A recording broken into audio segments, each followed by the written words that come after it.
Hi, I'm Guy Powell, and welcome to the next episode of the backstory on the Shroud of Turin. If you haven't already done so, please visit guypowell.com and sign up for more episodes. I am the author of the upcoming book, The Only Witness, A History of the Shroud of Turin. It's a historical fiction tracing a possible history of the Shroud over the last 2 millennia. Today we'll be speaking with Jim Bertrand. He's one of the preeminent speakers on the Shroud of Turin, and we'll be talking about a handful of topics and look forward to the discussion. But before we get started, I thought I'd tell a short story. The Shroud reminds me, unfortunately, of one of the saddest thoughts for anyone, and certainly for any parent. When I think of Mary seeing her son first beaten and tortured and then dying an ignominious death on the cross, it really hits me to the core. My brother was killed by a drunk driver, and when I think of what my mother must have gone through, it strikes me right in my heart. I'm certain that that's what hit Mary as well. When I look on the Shroud and see the wounds, it draws out those feelings for me. But the Shroud also speaks of the most joyous moments in any Christian's heart, and that is the resurrection, one of the most joyous events for all mankind. The mix of emotions, the good, the bad, is what the Shroud represents for me. With that, we're going to let me introduce Jim Bertrand. Jim began teaching high school science in 1981, obtained his master's degree in education in 1987, and taught high school science for 39 years. He is now retired, working full-time giving Shroud presentations. He and his wife have been married for 37 years and have 6 children. They are members of the St. Peter Parish in Lincoln, Nebraska. In the past 7 years, he has given a Shroud talk over 230 times across 12 states, 20 dioceses, and has been seen by over 23,000 people, including the Eucharist Convention of 2016 in Auckland, New Zealand. He wants you to know that he does not make any money from this. All donations are forwarded to the American Confraternity of the Holy Shroud, based in Colorado Springs. Those funds are used to promote this worthy endeavor of disseminating factual information about the Holy Shroud. Jim, thank you so much for being here. So glad to have you. So let's get started. Why don't you tell us a little bit about about your backstory on how you got involved in the Shroud? Yes, well, thank you for inviting me, Guy. I appreciate that. I had been studying the Shroud kind of personally, like a lot of people I think do, for decades. And then in 1995, I invited Dr. John Jackson, who was the world's foremost authority on the Shroud, to come speak at my parish. I was just that interested in it. And fortunately, we got to host him and his wife. We got to be good friends, and I got to know him over the next 25 years since that time. And around 2014, there was an international Shroud conference here in the United States at St. Louis. And Robert Siefker had been working with Dr. Jackson on assembling all of his 5 decades of research into a book called The Critical Summary. And he was going to present it at that conference, and he asked me to come along as well. And so I did, and attended those 42 scientific presentations. And at the conclusion of that, Bob Siefker asked me if I'd be willing to take this document, the critical summary from Dr. Jackson, put it into a PowerPoint presentation that people could see. And I agreed to that and invested a great deal of time into that. And that's what I've been doing the last 7 years now. And it's just been a wonderful experience. I haven't had a negative experience yet. Every place I've gone to, the real diverse audiences and states and faith backgrounds and those kinds of things. It's all been very positive. So for me, I'd say these last 7 years, I've kind of really increased my awareness and knowledge about the Shroud, and I have to keep up to date on that every few months, looking at the new research and papers and videos and things that come out. So hopefully that answers your question, Guy. Yeah, absolutely. Yeah, it's fascinating, and you're right. The Shroud's been around for 2,000 years, and over the last 100 years or so, certainly the scientific efforts really started, and then with STIRP and everything, it really then progressed, and John Jackson is one of those people. And And actually it's that in the same way that got me really started in it. So yeah, fantastic. And it amazes me as well as how much keeps changing and how many new things come out, and little facts or bigger facts or new findings, and just fascinating. One thing though, as we were preparing for this, one of the things you mentioned is why you felt God preserved the shroud for us. So why don't you tell us a little bit about that? Yes, well, people have become saints since, as long as God has created people, and many of them never were aware of the shroud. The shroud is not necessary for, reaching heaven. But during all these centuries that it remained somewhat hidden, there were a few people that were able to, come into contact with it and see it.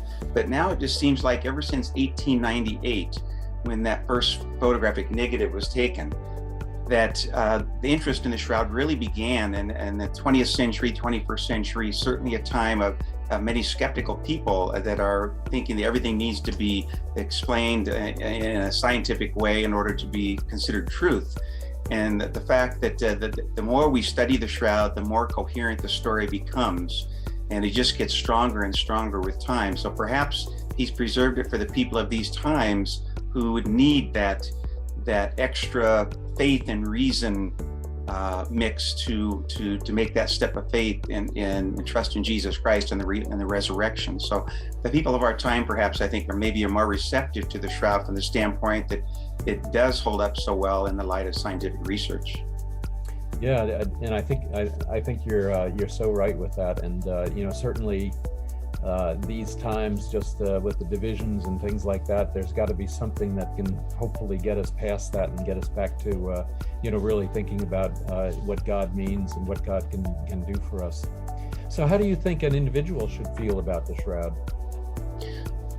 Well, science can't prove the resurrection, and science can't duplicate the resurrection, but that's a shortcoming of science and not the resurrection. And so for people, I think we need to have a balance of both our faith and our reason, and those things that we can perceive with our senses, we call that reason. But there are realities that we can't perceive with the senses. For example, if God exists as the Trinity, heaven and hell, the existence of angels, we have an eternal soul.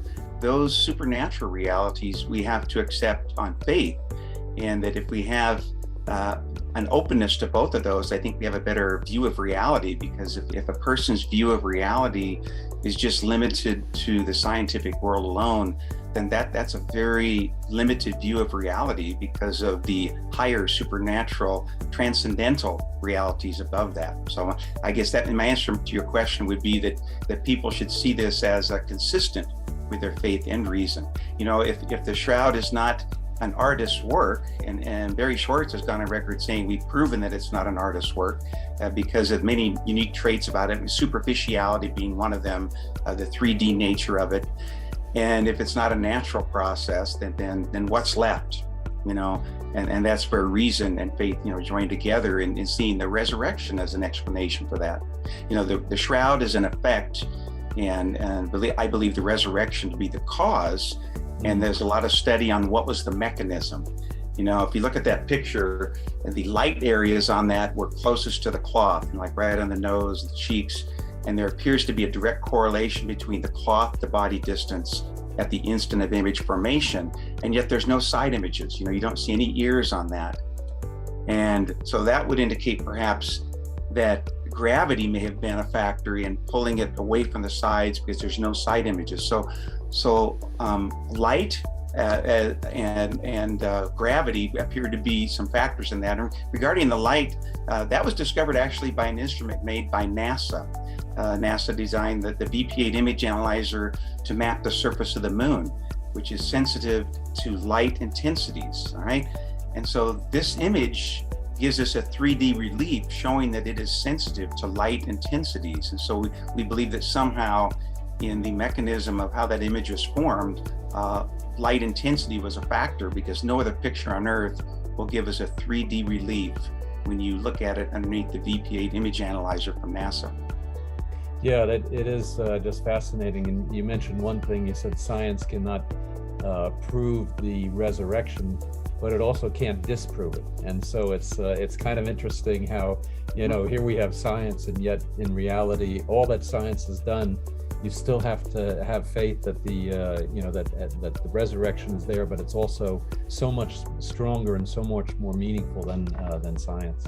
Mm-hmm. So what do you think the shroud would mean for a non-Christian? Well, in light of the few non-Christians I've spoken with about this, they don't seem to have a problem with it. Well, maybe this could be Jesus. It seems to be a mysterious image of Jesus. But then the next step beyond that is, what was the cause? Was the resurrection. Perhaps I think there are non-Christians who accept that this image, okay, we can't explain how this image was formed, but for them it doesn't necessarily prove the resurrection. Or if it does prove a resurrection, is Jesus Christ God? Was Jesus Christ just a man only? And of course, we believe that he was God with a human nature and a divine nature. So it doesn't definitively convert people, so to speak. But the shroud has never been a debate that I see. I simply see it as, you present the facts and let the facts speak for themselves, and then let the people's own well-reasoned judgment come to their conclusion about, okay, if this is not natural, then this is supernatural. I did have an occasion to speak with many non-Christians in a couple of the prisons that I went to, the Nebraska State Penitentiary for Men, and that's in Lincoln. And then there's another one for women in York, the Women's Correctional Facility. And the one for the women was really a memorable one. It was on about 4 years ago on the morning of Good Friday. And there was lightning and rain and thunder, and it was just a real storm. And in the midst of this, we had to wait for the lightning to go away before they could come out of their barracks to come to the main building we were going to be in. So it started about a half an hour late. And I think most of these women had never heard of the shroud. And so as I was beginning to speak about it, they were starting to see this and like, wow, I never realized something like this could exist. And usually people wait till the end to ask questions. But what was neat, the lady started asking questions along the way about every second or third slide. What's that? Where did that come from? What are those holes? And they were just really, really very keenly interested in it. And by the time I was through, they seemed to be radiant with joy and just beaming about the resurrection, because the resurrection, if you have faith in that, if Jesus was resurrected and says that that's part of our future too, that gives them hope. And I think for many people, the shroud is a message of hope. These women in prison were certainly living through their Good Friday. Many of them have children, under the age of 5 or so, and they can't see them. These women probably cry themselves to sleep at night, and they don't have much hope. But after encountering the face of Jesus and the resurrection and looking forward to that with hope, then that gives them something to look forward to in terms of their Easter Sunday. And for us too, we're living through some Good Fridays, and I've no doubt we have some more ahead of us. But we need to keep in mind that at the end, we have that ultimate joy of an Easter Sunday in our future as well. Yeah, absolutely. That's definitely, a great story about the value of hope, and that the shroud kind of represents that as something we can actually tangibly see. Let me switch over a little bit, and one of the challenges with the shroud is that it has a documented history, and then there's a lot of pieces missing, and then there's maybe then the going back further even to the resurrection itself, and that time in Golgotha in Jerusalem, that there's the shroud and the mention of the shroud in the Bible, and then there's this period in the middle, and you could argue how big or small or how long or short it is, but this missing period, where there's no written historical record of the shroud. After about, and I don't remember the year exactly, 1350 or so, there starts to be a record that the shroud is on is being exhibited and shown, and then it's written. Tell us a little bit about that missing period in there, and some of the things that you believe really still prove that the shroud itself is the authentic burial shroud of Jesus Christ. Certainly. Well, there's some open questions regarding the shroud. For instance, what caused the discrepancy of the carbon dating in 1988? Was it this or this or this? That's an open question. And many of the other open questions regard its history. We know it was in Constantinople in the year 1201, in that it was recorded by Nicholas Meserites as being in the inventory at the royal palace. And we had an eyewitness account a couple years later in 1204 of a French crusader, Robert de Clary, who witnessed the shroud being venerated. And he describes how it was lifted up out of a box, and it doesn't take much imagination to imagine candles burning on each side of it and the people venerating the shroud. And to verify his eyewitness account, there are fold marks in the shroud, several of them. And linen has somewhat of a memory, and if you fold a linen for a long period of time, that crease is still there. And the creases, the folds in the shroud linen indicate it was folded in a certain way that it could indeed fit in the box, as Robert de Clary described it, be about 2 cubits wide, about 21 inches wide, and they would raise it up and they would see the front half, say from the waist to the head there. So that was some historical information. There was, if we go back farther than that, in 692, there was a coin called the Justinian II Tremesis coin. And that coin, there's a remarkable likeness to the shroud. And it was studied by Dr. Giulio Fonte of the University of Padua in Italy. And he looked at 12 different features of the face regarding the ratio of the nose to the eyes, the cheeks, the asymmetrical face. And to get all these features right would be astronomically nearly impossible. It'd be like 10 to the 8th power against being able to just do this. And there were many other coins in Europe that were made, and all of them had those imperfections. But this one that was minted in Constantinople in 692 matches it like a glove. And so he concluded in his book with 99.99% certainty that whoever made that coin, whoever minted that coin in 692, had to have been in the presence of the shroud, to get all those details. And well, looking at those open questions of history, from 1204 to 1355, those are referred to as the missing years. And there have been some possibilities there. Was it the Knights Templar? That sounds like a very romantic one that the TV shows like to show. There doesn't seem to be very solid evidence on that. Did it go through Jeanne de Vergy's family line? She was the one who married Joffre de Charnay. Or did it go through Joffre de Charnay's line? So those are the open questions that haven't been opened yet. But if we back up a little further than that, how did it get from Jerusalem to Constantinople? There have been 2 suggestions proposed, one by Ian Wilson, that it went through Edessa and then to Constantinople in 944, and the other one proposed by Dr. Jack Markworth, that it went from Jerusalem to Antioch and then to Constantinople in 574. So those are open questions on the history. But regarding another artwork, we see a picture from the year 550 AD, and most people are familiar with this picture called the Pantocrator icon. And in a court of law, if you have 45 to 60 points of congruence between, say, the artist drawing and the defendant, that's enough to prove you're talking about the same person. Well, when we look at the points of congruence between that Pantocrator face and the shroud, there are over 150 points of congruence, as determined by Alan Wanger and another researcher. And so there's another point saying that, well, we don't know, who made that picture, but whoever made it had to have been looking at the shroud to get all those features right. And what's interesting, guys, we discovered that picture at the foot of Mount Sinai, where Moses received the 10 Commandments, is St. Catherine's Monastery. And this is where this picture was discovered. There's actually 41 Pantocrators that follow this same pattern of the Lord's right hand raised in blessing and his left hand holding the book, the mercy and justice of God.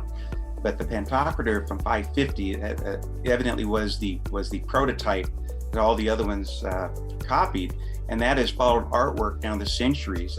In talking about how Robert de Clary observed in 1204, in April of 1204, his eyewitness account of the shroud being raised up on Fridays, we have artwork from a century or 2 before that showing that the shroud was indeed raised up out of a box, and his right hand over the left, just as we see on the shroud.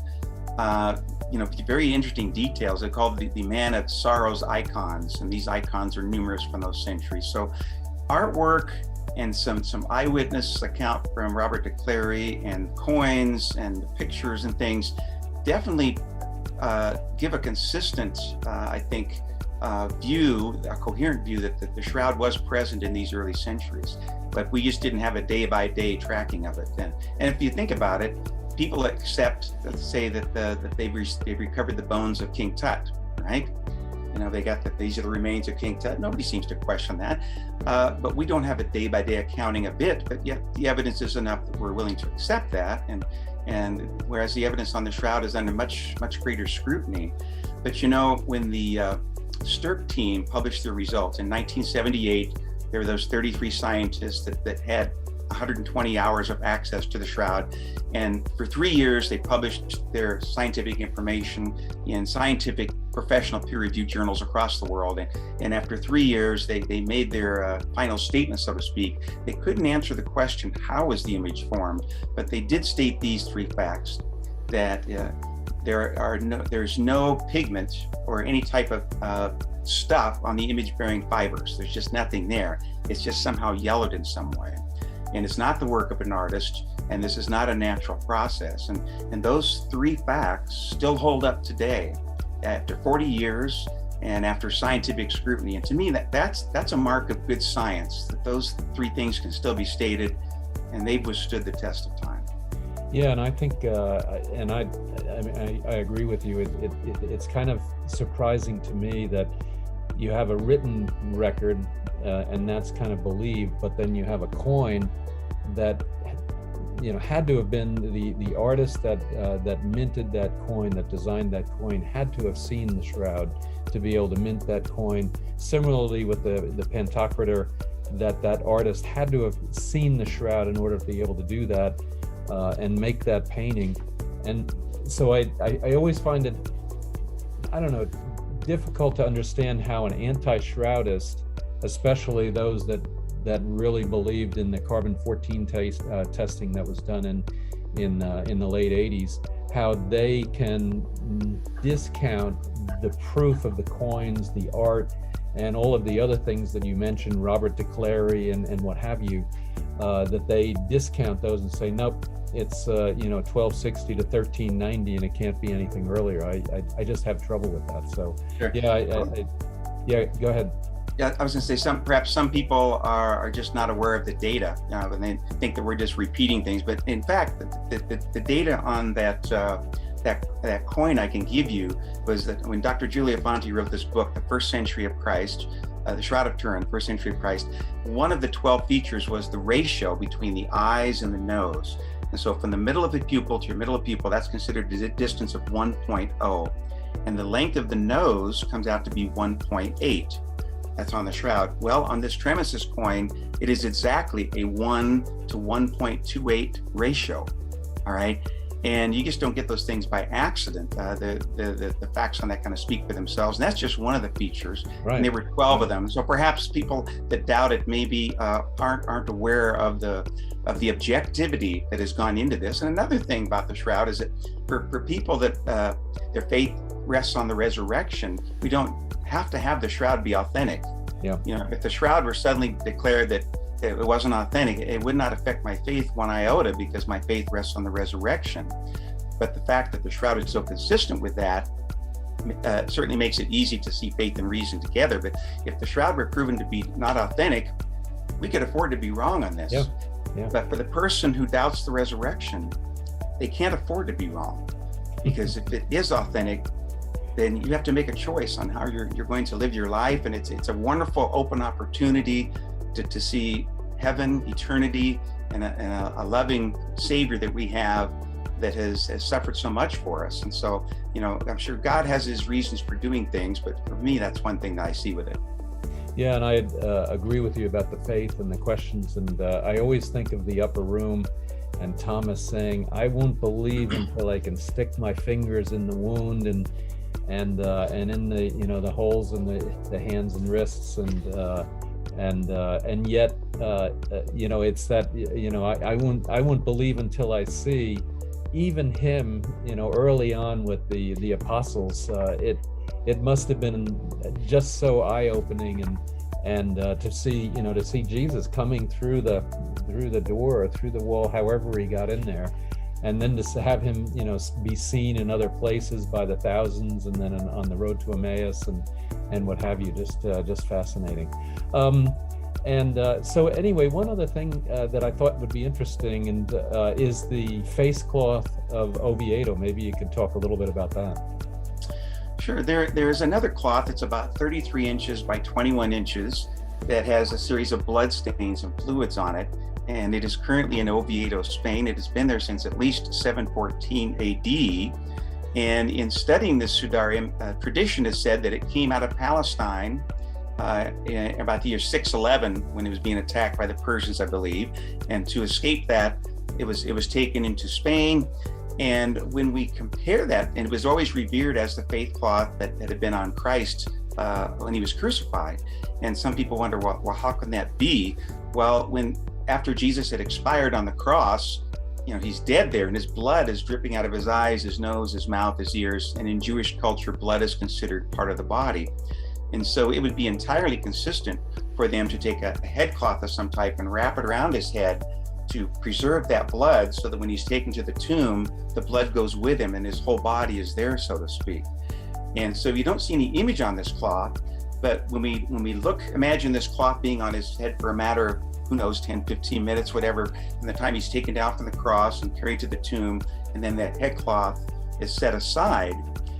And then, of course, after the resurrection, this could be the head cloth rolled up in a place by itself. There's also some open question that there was another head cloth in there as well. But regarding the Sudarium of Oviedo, these blood stains are the same blood type. They're both AB. But beyond that, you can overlap them on one-to-one transparencies, and there are blood stains that match up.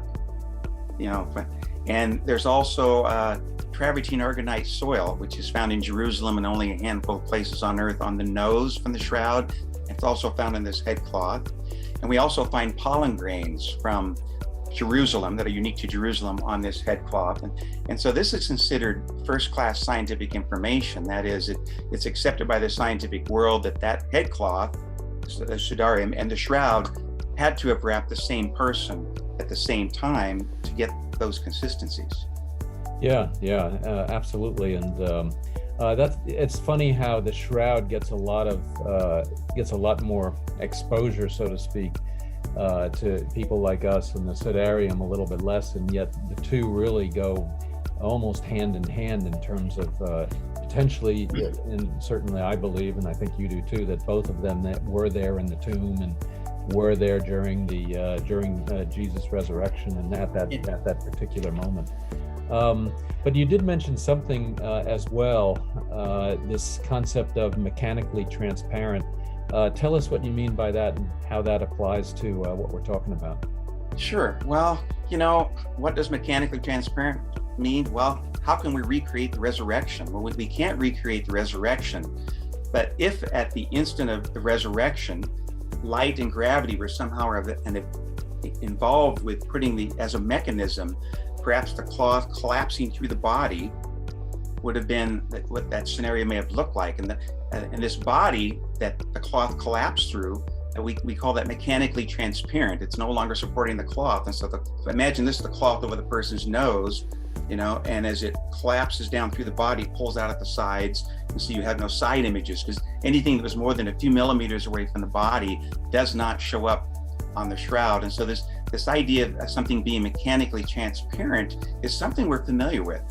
If we think how Christ appeared to the apostles on Easter night, remember they're locked in the upper room out of fear, and Christ comes among them. Well, how could that be? Well, if his body was mechanically transparent, if we accept on faith that he had a resurrected body, then we could accept that he could go through that door like it wasn't there, and his body was no longer subject to the laws of physics and nature as we know them. All right, so if that's a mechanically transparent body on Easter night, then the question becomes, when did that moment begin? And if that moment began at the instant of the resurrection, then that would explain how the cloth could have collapsed through a mechanically transparent body in the plane of gravity, pulling out from the sides, resulting in a vertically aligned 3D image that we see on the shroud with a cloth to body distance, a compatibility corresponding with what we see in the picture up here in the photographic negative. Yeah, that's about a 15-page scientific paper summed up in a minute there. If you've ever read Dr. Jackson's paper on this, it's fascinating. It's on shroudofturin.com, and he has diagrams and explains that, but I do the best I can here by just word of mouth if I can. Yeah. I would like to pass on, Guy, a couple of other little known facts for your audience as they watch this, because many times you don't see these kinds of things on television programs. One of them is that there is no image under the blood. And if you think about that, if you were an artist and you were going to make the shroud, you would have somehow put the image on it. You would have, painted it or rubbed something on it or dropped it on a hot statue, and you get the image of the body on the fiber, and then you would put the blood on top of it so that it could be anatomically correct. And the blood stains on the shroud are anatomically correct, right? So an artist would put the image first and the blood on top, right? But the shroud does not show that. The shroud shows that the blood went on to the linen first. Good Friday and Holy Saturday as he laid in the tomb. And the image came on afterwards, Easter Sunday. And so once again, this consistency of blood first, image second is consistent with the Gospels of a Good Friday followed by an Easter Sunday. And there's another little known fact that people don't know about the shroud. If they examine the scourge marks across the back, they're very distinct. You can see little pairs of balls as he was scourged with the flagrum. But then as you get up around the shoulder area, it becomes much more blurred and disfigured. And so if he were scourged and then had to bear a beam across his back, most likely a single patibulum, weighing 60 to 90 pounds perhaps, the movement of that across his shoulders would mutilate the scourge marks.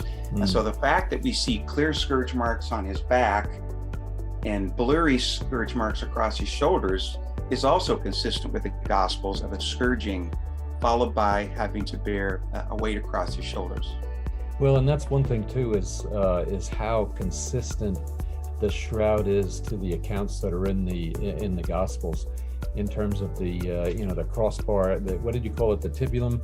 The patibulum. The patibulum is the horizontal beam. The crossbar from the cross, and then you have the scourging and the scourge marks, and hundreds of them. It's just, that's where, when I look at it and I see those, and that's where I think about how Mary, how could she bear having seen her son to suffer like that, and realizing that at the end of that, his death is near, and then of course to have him up on the cross and having the nails in through his wrists and through his ankles, and then having to watch him take his last breaths, just incredible. It really is moving to think about that. I would like to take that opportunity when you talk about the number of scourge marks to point out something, because sometimes people will say, well, I saw this on one program, but I read this someplace else, and they think that there's misinformation. The way you count the number of scourge marks is a very subjective art, all right? And so I've seen variations from 200 to 600, all right? In the critical summary book that Dr. Jackson has, the number is 372. There are 159 on the front and something like 213 on the back. But in reality, there were more scourge marks than that because there's no side images. He would have had scourge marks across the sides of his ribs. So, we don't really, need to know the exact number of scourge marks on the back in order to say, well, we need to be consistent about this, just because it's one of those areas where there's an open question. So whether you're reading about the shroud's travels before the 12th century or the number of scourge marks, there's open questions in those areas that maybe it's difficult to find agreement on. Yeah, and I guess maybe that's part of it too, because you look at Ian Wilson and his path of the shroud through Edessa, and then you have others potentially having the shroud through Antioch, and then you have others that the Romans bought the shroud from the Muslims after the Muslims took over Edessa and what have you. And maybe that's part of the problem. But nevertheless, all of the things that you talked about in terms of the coins and the Pantocrator, and then certainly the congruity between the story in the Bible and then what's seen on the shroud itself, all of those things really, in my mind, are historical proof, with some questions in the middle as to exactly what happened. And now a couple of things you didn't mention, but I know you know about them. One is the Prey Codex. Maybe talk a little bit about that as well. Well, I wish we had some way to show the slides to the people here with a screen share, but there is a manuscript. It's about 10 inches by 6 inches in a museum library in Budapest, Hungary. And it is the oldest surviving parchment in the country of Hungary. It's called the Prey Codex, or the Prey Codex manuscript. And it depicts Good Friday and Easter Sunday. And you can see, the body being laid on the linen. You see the right hand over the left. There's Christ's body being prepared on Good Friday. And the lower picture depicts an Easter Sunday. And there's an angel pointing to the empty cloths. And there's the 3 women arriving at the tomb. And there are red crosses, which we believe represent the bloodstains from the shroud.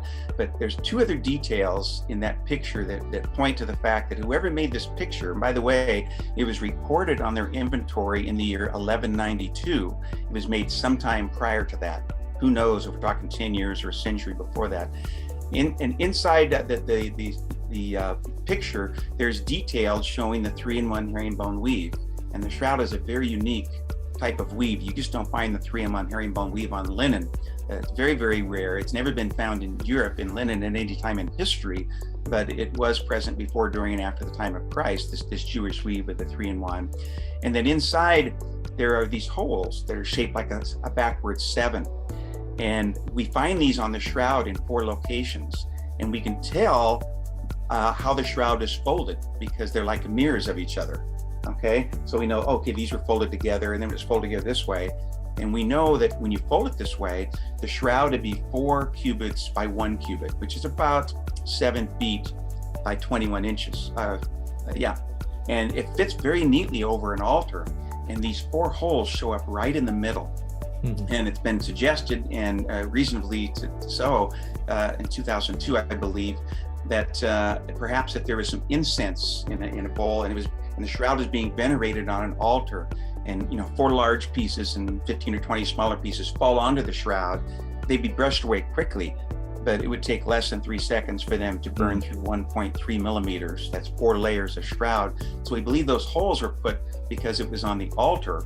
And then you ask the question, what was it doing on the altar?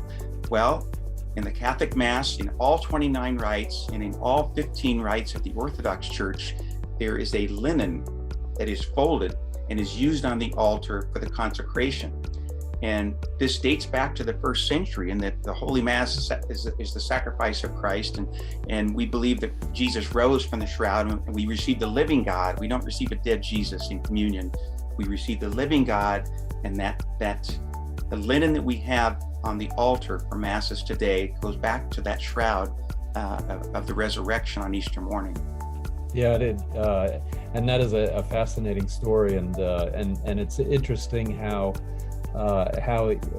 that may have actually caused that, and then but as being proof potentially that it was that the shroud was known well before even the 1201 that you mentioned in Constantinople, and all of these different points really are kind of proof that there is good congruence that history, or that the shroud existed prior to when it was first started to be recorded in the 1350s or so.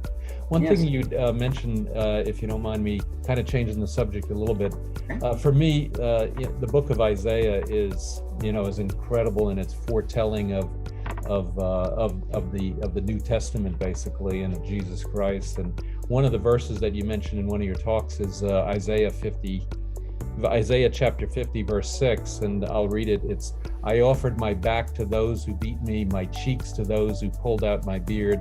I did not hide my face from mocking and spitting." Maybe talk a little bit about that in terms of how that was written hundreds of years prior to the death and resurrection of Jesus, and yet it reflects so much of what we even see in the shroud and what we also know from the story of Jesus from the Gospels. Yeah, certainly, Guy, I'd be glad to. I'm glad you brought that up. I think I can get you a little closer up on this picture here. Okay, the scourge marks on the back speak for themselves, but if you look at this face here, if you look at the right cheek, it appears slightly lighter in color. And that's because the forensic pathologist for Los Angeles County has verified that this right cheek shows significant swelling relative to the left. And because it's swelled up, it's tighter against the cloth. And that's why it's lighter in color. So my cheeks, my face that did not shield from buffets, that shows the face being struck. And now if you look at the chin, all right, you see that little black circle down there across the line goes there. That black circle is a missing beard. His beard has been pulled out. I gave my beard to those who pulled it out. I gave my cheeks to those who pulled my beard. And so what I'm saying, I guess, is that the shroud is a physical manifestation of how that prophecy of Isaiah was fulfilled. Yeah, and that's just, it's fascinating how that matches so closely. It just really shows the God inspiration of the writing and the canonization of the Old Testament and the New Testament. It really does. Yes, I agree. So what other questions do you think kind of remain about the shroud? What do you think is really open in your mind that you would potentially hope and see might get resolved here in the next couple of years, couple decades, couple centuries? Yes. I don't know. Well, historically, I think it's possible to perhaps resolve what was the shroud's route from Jerusalem to Constantinople. There's agreement on that. Did it go through Antioch, or did it go through that says the Mendelian? I would like to think that that's going to be resolved. There's a new book that just came out by Dr. Jack Markworth that's going to be read. We'll see what scholars say about that. So in coming decade, that's a possibility. He's also worked on the question of the missing years from 1204, from the sack of Constantinople, until 1355, when Geoffroy de Charnay displays it in France. That 150-year period appears that it might have been linked in some way to St. Louis IX, whose cousin was Baldwin III. Baldwin III was the emperor of Constantinople when the sack took place.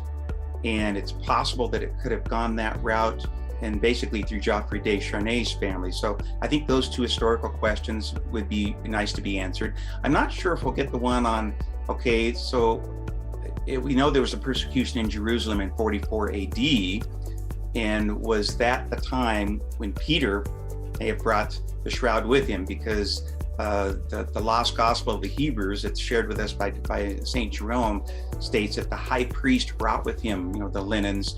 That's not part of the canon of the Bible, so that's an open question. We would need some more confirmation on that, and I don't foresee that in the near future. So those first at least 5 centuries might always remain an open question. And then, of course, the last question was what was the mechanism, for putting this image? How was the image formed? I believe, like many people, that the cause and effect. I believe in cause and effect, that the resurrection was the cause, and this image that we see on the shroud is the effect. But what was the mechanism? And it appears to be light and gravity, but God's ways are not necessarily our ways. If you think about the other miracles God did, his first miracle at Cana, they fill these stone jars full of water. That's H2O, right? And minutes later, the steward tastes it and it's wine. That's carbon nitrogen. That's a creation thing that matter wasn't there. Now the matter is there. If you had taken scientists present at the wedding at Cana and asked them to sample that wine and explain it, they would all state that it was months or years old, and it must have come from these grapes, and they would all be wrong. Our science would be wrong in trying to understand a miracle. And so we have to be open to that same limitation with the shroud, in that, does God have to have it fall at 9.8 meters per second squared? Does he have to have the radiant energy travel at 186,000 miles per second? God can do what he wants to, and his ways are not our ways. So we may not ever duplicate the mechanism, but I think there's enough information there to reasonably put together cause and effect. Yeah. And by the way, that wine was supposedly the best wine. Yeah. I've always wondered, I would love to taste that. That's what wine should taste like. I've always wanted a glass. Apparently. Yeah, exactly. So, if they had some left over, I don't know where it's at, but they probably got all drank, right? Yeah, I think so. I think the other thing that's kind of interesting as well is, when will there be potentially another radiocarbon dating? And so the last one was in the late 80s. And it kind of reminds me, maybe the Pope, the current owner of the shroud, maybe he'll let it be re-carbon dated again at some point. And I kind of liken that to the 40 years in the wilderness of the Israelites. God had to wait till the kind of the stiff-necked, stubborn Israelites to kind of die off, and then the new ones would come along and they'd be ready to enter into Canaan. So maybe that we'll would be 2028 then, right? 2028. Yeah, exactly. Yeah. Well, two things on that. Number one, if we before we could do another carbon dating, we would need to ascertain and understand what was the reason why we had the discrepancy in 1988. That it was getting a century, 91 to 97 years younger every inch as you move toward the center of the shroud. Because until we can understand what was the cause for that, another carbon dating test might give us a very, very wild answer. For example, one of these threads from that area was given to the Tucson lab in 1994. A little thread about that long, and one end of that thread, this is the same dating lab in Tucson, Arizona that was used in 1988. One end tested out at 200 AD, the other end tested out at 1000 AD. Now, how can you have the same thread be so discrepant there? There's something very mysterious going on that we can't explain. And so any valid carbon dating test would have to address that question and be able to, okay, here's what we need to do if we're going to get an accurate reading. Because if they don't, another reading will just simply come up at probably maybe even newer, because I don't know if you knew it or not, but after the fire of 1997, the shroud was placed in a new container, and that container had been doused with thymol, C10H14O. All right, a lot of carbon, and it may have rejuvenated and gotten to those fibers, so to speak, to alter the carbon 14 to carbon 12 ratio. It might even appear to be younger than the 1988 test. So we really have nothing to gain from another carbon test at the present time if we can't understand what caused the problems in the first place. Yeah. And then the second thing I would bring out is that certainly we would look forward to further testing on the shroud. There are 25 other areas that can be tested besides carbon dating, and perhaps that would be a nice thing to happen in the future. But is there enough information based on what we know for people to come to their own well-reasoned judgment? And I believe there is. There's another group of people who feel like all they need to do is test it and do another carbon dating test. It'll come out the first century and then it's resolved for all time. Yeah, I think that's impossible. And I don't adhere to that. Yeah, I don't either. Yeah. It's funny, and sorry to interrupt you there, but Joe Marino in his latest book, I thought it was interesting, but it really goes through every piece of evidence that is out there on the time before the carbon dating itself, and then the time afterward. And what was interesting was that it almost seemed like those people that were part of the carbon dating really wanted to debunk the shroud as the authentic burial cloth of Jesus Christ, when in reality now, over the last, whatever that is, 30 years, I guess, the radiocarbon dating has been debunked. That carbon dating was done so poorly. Not only were the samples done wrong, but they found cotton in the cloth, which wouldn't be right. They didn't clean the cloth potentially, because what you were talking about in terms of how they were holding it, and then the fact that there's different dates as you progress along that one piece of thread. There's been so many different things that have kind of debunked the debunking, so to speak, that I think all of the other proof that you've mentioned and that's out there, and I hopefully I'll be able to learn more about it, but all of the other proof is out there is almost overwhelming, and you have one that is kind of stands out as being wrong, and yet that one technically and procedurally and operationally was done incorrectly. And in the world of science, you would throw out that one test that doesn't exactly. It's incoherent with this other vast volume of information. It's just overwhelming. And there were 15 protocols that were violated in that as well. And it came out by Tristan Casabianca. He initiated this process in 2017. You spoke about that with Barry, I believe. And in 2019, he published his paper showing that there was significant deviation and that this was an invalid, that the data shows that it's from an objective point of view, you do something called the chi-square test. And under the scrutiny of the chi-square test, the data is significantly deviation. And so you have to throw it out. So to me, it's not an issue anymore. And I think for people that are aware of that, it's not an issue anymore. But I think most of the general public hasn't been made aware of that the raw data from the carbon dating test was not divulged after that test. And it wasn't until recently that we really got the facts. Yeah, well, and you're right about the general public, unless you actually start to dig into it personally. I mean, I had the same problem. I had kind of heard in the background that, the radiocarbon testing debunked at the time, the authenticity of the shroud. And, and I kind of just put that away. And it wasn't until I started reading Ian Wilson's book that I said, oh my God, no, there's a lot more here than just this one test that failed. And so unfortunately, the general public and even a lot of Christians aren't going to, dig that much further, and so they're going to still believe in the resurrection, but they may not necessarily see the real authenticity of the shroud itself. So sure, one of the unfortunate side effects from that 1988 carbon test being so published the way it was as debunking the shroud was that for the next couple decades, it pretty much took the shroud off of the radar. Yeah. And as a result of that, many people grew up never having heard of it, or the only thing they knew about it was the carbon dating test. And I found in the high schools I've gone to, I've been to probably 25, 30 high schools across the country. I would say, based on my experience, less than half of young people under age 30 have heard of the shroud.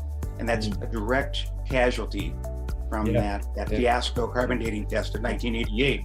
But we're coming out of that now. I think so. And I know your work and hopefully everything else is done. I mean, one of my, I don't know if I'd call it a mission, but certainly an objective of the book that I've written now is to help to bring that story back to life, and hopefully that'll also bring Christians or non-Christians over to Christianity. Hopefully we'll be able to evangelize and get people to really see that, if they had doubts before, or if they never realized it, and then, hey, here's this one thing that proves that resurrection that actually took place, then maybe that'll also start to bring some non-Christians over to Christianity. Mm-hmm. Yeah. So with that, I know we're really at the end of our time here, but I definitely thank you so much, Jim. I really, really appreciate it. That was awesome. And thank you so much and also thank you for all you do. I mean, you're out there really on the front lines of spreading the good word about the shroud, but more importantly, the good word about Jesus, and that you don't necessarily have to have the shroud to believe in the resurrection, but the shroud is definitely something that is of interest to all Christians, and certainly even non-Christians. But I do want to mention one thing, and that is I want to mention the website, the shroudconfraternity.org, and that is for the American Confraternity of the Holy Shroud. That's where a lot of your work and I think a lot of your efforts kind of try to benefit. And maybe just talk a second about that, and then we'll kind of close it out. Sure. Well, my job is a communicator, in which I should take the scientific information and convey it to people in such a way so that they can understand it. So I'm kind of this in between the research and the public. How's that information going to get across? So that's what I see my role as. And the information gathering is the Turin Shroud Center. The Turin Shroud Center, run by Dr. John Jackson in Colorado Springs, conducts the research and educational basis for what I'm talking about. And I take that information, put it into a 60-minute PowerPoint, and that is the evangelization outreach of the American Confraternity of the Holy Shroud. So Turin Shroud Center is research education, and then the American Confraternity of the Holy Shroud, also based in Colorado Springs, is the evangelical outreach. So that's kind of the faith and the reason of it. And I'd like people to be aware that if they would like to have this in their area, perhaps you can show my card up there with the contact information, with an email and a phone number. And basically, I come and give these talks. I don't ask for any honorarium. They just cover my travel expenses. And actually, we've done to 13 states now. Just picked up another state here recently, another diocese.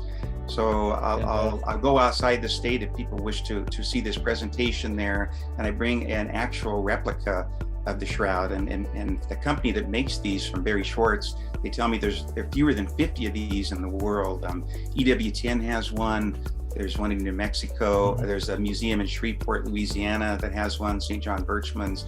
There are some kind of cheaper facsimiles that are yellow and purple out there that are not, those were not confirmed by Barry Schwartz. Barry took the pictures for the STRP team, and this is the one company that he has said that, okay, this is what I saw, and this is the real thing. You've got it. And so they're the only ones that have the rights to produce those. And I happen to have one of those, and I bring along with me. It's about 14 feet 3 inches by 3 feet 7 inches. It's huge, and we display it at eye level. So anyway, I'll put that offering out there. I appreciate your help me on that, Guy. If you want to just give my contact information in case there are others that like to have this in their community. It doesn't necessarily have to be a church setting. I do schools, universities, prisons, retired groups, Sertoma clubs. I mean, you name it. The groups anywhere from 30 to 3,000. Well, I will definitely put your contact information, your email, the shroudconfraternity.org, the American Confraternity of the Holy Shroud, the email bsaints2@gmail.com, and on the link when we post the video, we'll have all of that information on there, and hopefully that'll lead to further communications about the shroud and then certainly of Jesus Christ. Sure. Well, So God opens these doors for me, and I'll go through them. And Exactly. with that, I will close. And I want to thank you very much, Guy, for your excellent preparation and questions. You did a fine job. Thank you so much. I really appreciate it, and I really enjoyed the conversation, Jim. So please stay tuned. We will have other videos and other interviews on this series of the backstory on the Shroud of Turin. Please visit guypowell.com and sign up to view more episodes. Thank you very much.